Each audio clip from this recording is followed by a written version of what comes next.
In the history of Nigerian music, the Jastix band stands out as the biggest contemporary super band ever.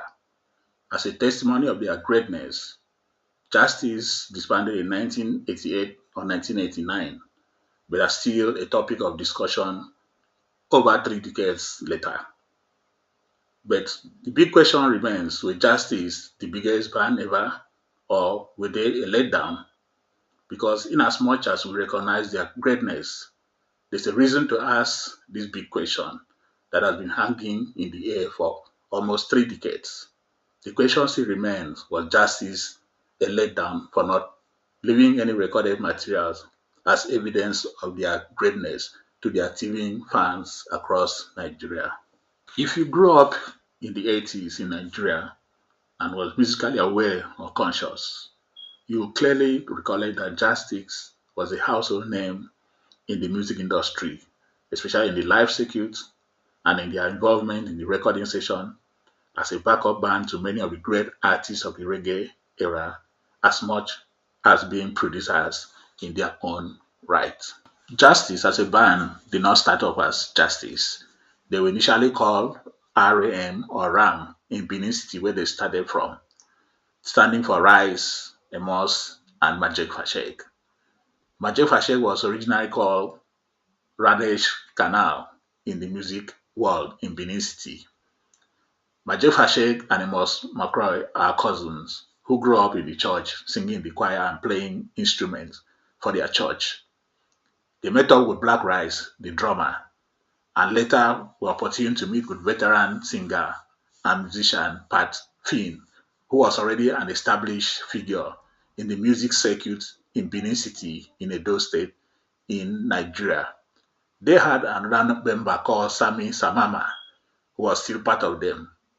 Pat Finn took them under his wings and tutelage, and they later became the in-house band for the NTA Benin music program anchored by Pat Finn, which was known as Music Panorama in Benin City in Nigeria.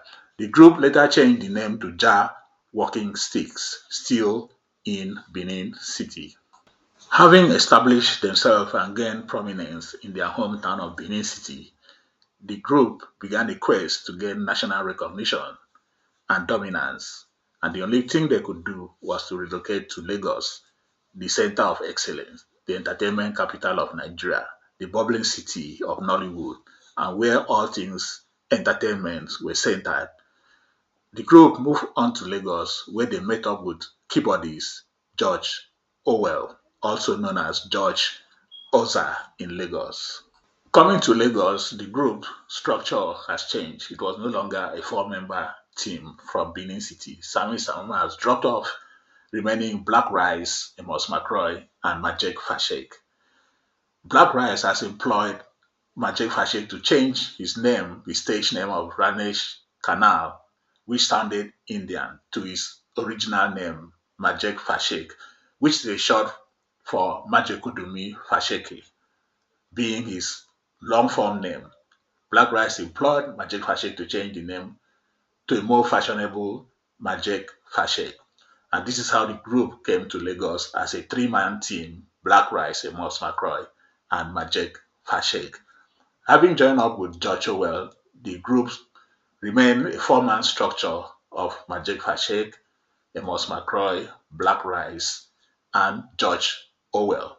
It also came with a name change from the long form Ja Walking Sticks to a fashionable short form Jastix. Having gotten to Lagos, it was not out of place for the whole world to expect so much more from this band that has established themselves on national television from their base in Benin City. And it didn't take so long before they got into the entertainment circuit, having now gotten a recording deal with a record label called Jastix Record. The expectation for Jastix to take on the music industry and succeed was not misplaced and was not out of place, because this was not just any band, it was a super band. Majek Fashek, Black Rice, Amos Mcroy, George Orwell, seasoned and experienced musicians, talented musicians, and instrumentalists to the core. Indeed, the band looked like a cross between the Wailers, the original Wailers, and Steel Pulse. The rhythm section of Jastix, made up of Black Rice and Amos Mcroy, could have been the Barrett brothers in the Wailers, or the combination of Ronnie McQueen and Steve Nisbet of Steel Pulse. Indeed, their formation looks close and similar to the original Wailers of Bob Marley, Peter Tosh, and Bonnie Wailer. This Justice band was such a great band that even could be compared to the output of their rhythm could be compared to the work of Sly Dunbar and Robbie Shakespeare. Even in their general outlook, the charisma of Majek Fashek was just like Bob Marley. The tower dreads by Amos Mcroy made him look like David Hines of Steel Pulse. This put together created an image and charisma of a band that everybody came to love and appreciated even across beyond the reggae music genre. Even in their live performances, Majek Fashek will always do the Bob Marley thing. Boss McCroy will always do the Peter Tosh thing. Black Rice will do the U Roy or Bonnie Wailer thing. And that was how their music come off as and bring them out as a very charismatic band that people come to love so much across the length and breadth of Nigeria. But the question still remains, how come this great band did not leave us with any recorded material for us to use as evidence of their greatness in decades and years to come? This is the reason we are prompted to ask this question. Were Justice the biggest super band ever in the contemporary music history of Nigeria? Or were they the biggest letdown for not letting us have their recordings? Kindly drop your comments in the comment section as we go along with the story of the Justice. In Lagos, they quickly established themselves as the go-to band for backup sessions, for recording sessions. Between the four members of the band, they've chalked up a whooping almost 500 production credits, either individually or as a team. That is how great Justice were. They were a major force behind a Vietnam goalie.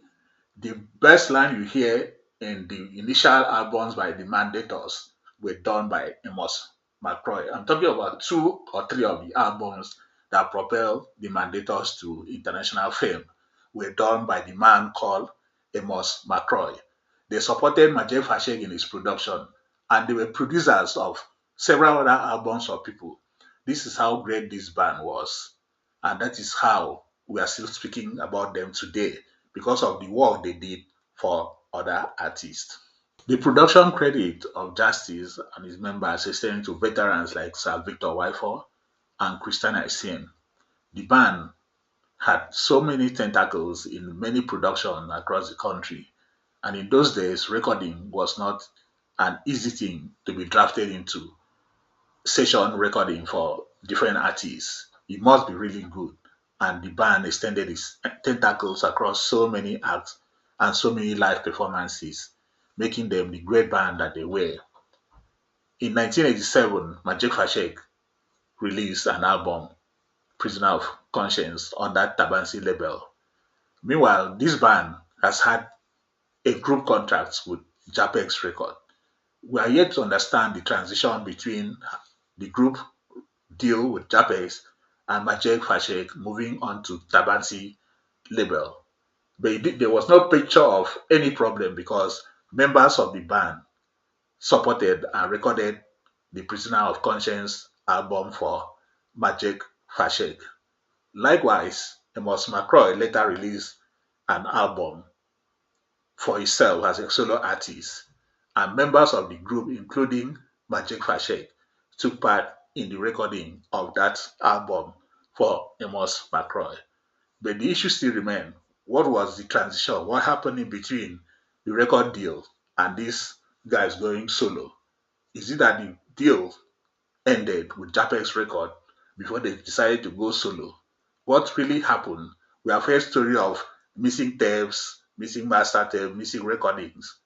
We are yet to understand, except the members of the band who are still alive, talking of Black Rice, Amos Mcroy, and George Orwell, will come up to let the whole world know the story behind why they did not release an album or why they did not have a recording that will remain with us as a memory of their greatness. The members of the band had actually been so supportive of each other, especially for Majek Fashek.